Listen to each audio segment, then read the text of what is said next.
Now, as we speak, Israel's official recognition of Somaliland. In early February 2026, while much of the world was still reacting to Israel's recognition of Somaliland, something unexpected began unfolding. First in Riyadh, and then in Cairo. Two high-profile meetings, two regional power centers, and one message that sent shockwaves through Tel Aviv. Turkish President Recep Tayyip Erdogan met with Saudi Crown Prince Mohammed bin Salman. Soon after, he flew onward to Cairo to meet Egyptian President Abdel Fattah el-Sisi. These were not ceremonial visits. They were not routine diplomacy.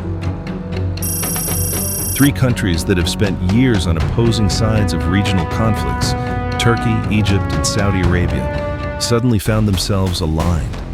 Aligned in condemning Israel's recognition of Somaliland, aligned in strengthening defense cooperation, aligned around a single geopolitical message. As the implications sank in, Israeli media began using words like siege and isolation. This is HornAfrica Insight, and this is how Israel's boldest diplomatic move in decades may have backfired. By uniting its rivals, complicating Ethiopia's long-standing push for sea access, and strengthening Egypt's regional hand at a critical moment. Late last year, Israel became the first country in more than 3 decades to formally recognize Somaliland as a sovereign state. On paper, the strategic logic looked compelling. Israel would gain potential access to Berbera port on the Gulf of Aden, a strategic location facing Yemen's Houthi-controlled coastline. A forward presence that shortens response times in one of the world's most volatile maritime corridors. For Ethiopia, Israel's move appeared to open a long-sought door. Landlocked since 1993, Ethiopia has spent billions each year relying on Djibouti for port access. A recognized Somaliland could offer Ethiopia a political and logistical pathway to the Indian Ocean, with Israeli diplomatic cover easing international pressure. And for Somaliland, the prize was obvious: international recognition, legitimacy, and a powerful external ally after 3 decades of waiting.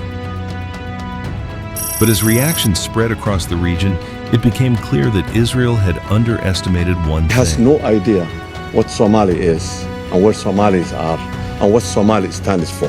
This recognition didn't isolate Somaliland's opponents. It united them.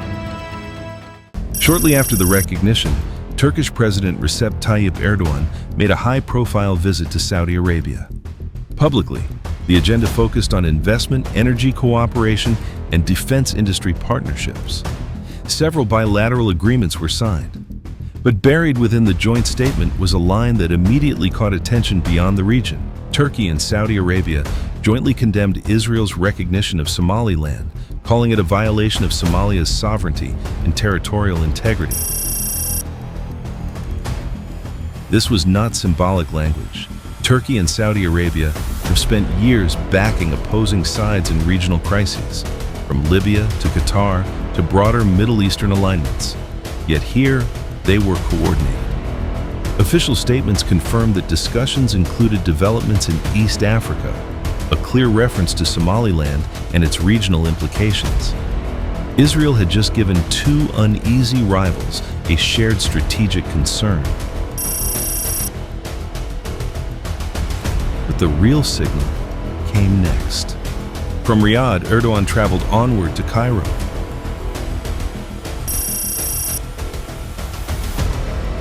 Erdogan's arrival in Cairo marked a moment that would have seemed unlikely only a few years earlier.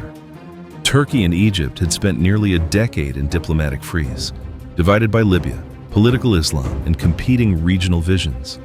But quiet normalization had been underway for years. Ambassadors were exchanged, high-level dialogues resumed. By the time of this visit, the relationship had entered a new phase. The Egypt-Turkey High-Level Strategic Cooperation Council addressed dozens of issues, spanning defense, trade, investment, agriculture, and regional crises. Multiple agreements and memorandums of understanding were signed, and once again, the joint messaging was unmistakable. condemnation of Israeli actions across multiple fronts, including Somaliland. Official statements emphasized alignment on Somalia, the Red Sea, and broader regional stability. For Egypt and Turkey, once strategic competitors, Somaliland had become a shared red line.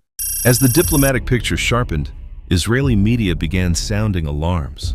One prominent analysis warned of a growing sense of siege and isolation.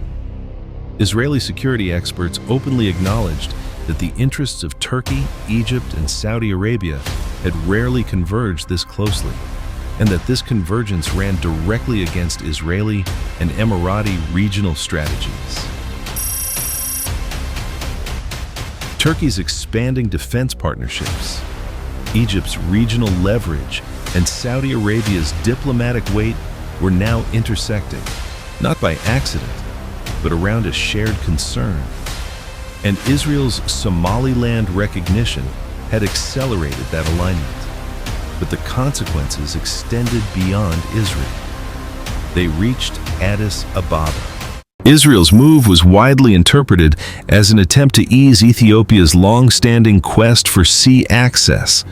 A recognized Somaliland could have offered Ethiopia a viable alternative route to the Indian Ocean, one less vulnerable to diplomatic pushback.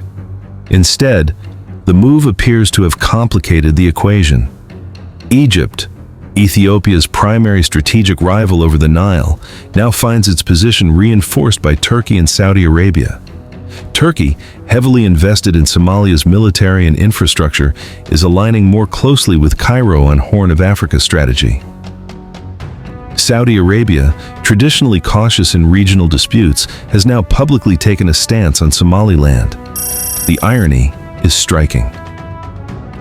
Israel sought to help a long-term partner, but in doing so, it strengthened a coalition that opposes both Israeli presence in Somaliland and Ethiopia's access ambitions through Berbera.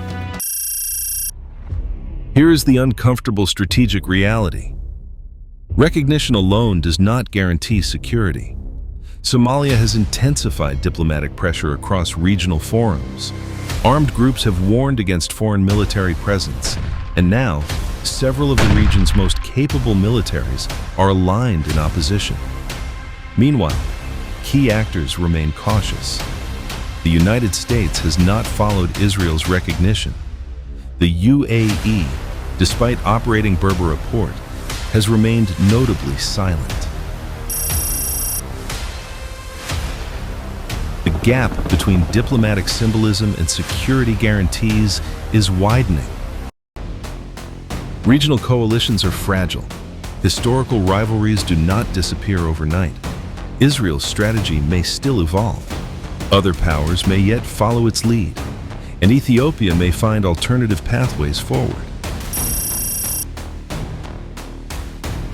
But momentum, for now, is moving in a different direction. In the span of weeks, one recognition reshaped regional alignments. Old rivals found common ground. Diplomatic lines hardened, and unintended consequences surfaced faster than expected. As questions mount, the region watches closely. Will this alignment hold or fracture under deeper rivalries? Can recognition survive without protection? And for Ethiopia, does this moment delay a long-sought opening or force a new strategy altogether? This is HornAfrica Insight, where the Horn's quiet moves speak the loudest.